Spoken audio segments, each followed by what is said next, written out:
Kolik mám v sobě? No 1,13 jsem měl asi 6 nebo 7. 1,13, 6 panáků a 2 deci vína. 2 nebo 3 deci vína. 2 nebo 3 deci vína, no. Jeď Poslouchejte Jirku.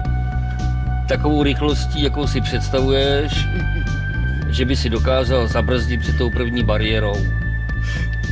Rozjet se podle svýho, osol to, připrav to. Kde je první bariéra? Před náma. Rozjet to aspoň na 45, ať vidíme, tak jak jo, to bude fungovat. dáme to ostrý, pojď. Zakřič.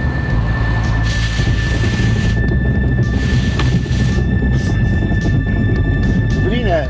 Tak to bylo hezký. Dobrý je to zajímavý, ty jsi se vrátil k tomu brzdění, kterým jsme dneska začínali a vysedáváš ze sedačky ven Jakože se zvednu? a opíráš se, zvedneš. Jedeme ještě jedno količko, to je úplně špatně. Jedem za 2, za 3. A pozor, budeme brzdit. Teď! Já to dál, já jsem dobrý. Já jsem nejlepší. Ty záběry nemůžeme nikomu ukázat, ale... Budem kolem 30 km/h. To abyste věděli, že jedu pouze 30 km/h. No jo, aby se nezbláznil.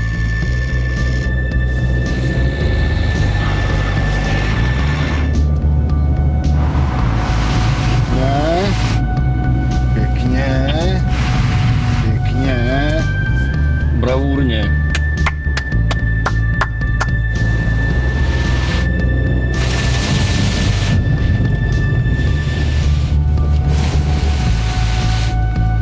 Zvládl jsem to nebo ne? No, už zvládnutý to je, ale už je takový složitější tady sedět. Proč? Mi se sedí dobře. Mně zatím se sedí taky dobře, ale už se mi na to hůř kouká teďky. Ale tak já mám dobrý nápad. Chceš ho slyšet? No. Zavři oči. A až to projdem a vyhrajem, tak já ti řeknu.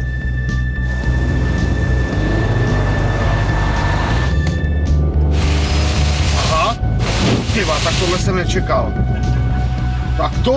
nečekal. Protože oni to pustili jinak, než jsem byl zvyklý. A to se nedělá.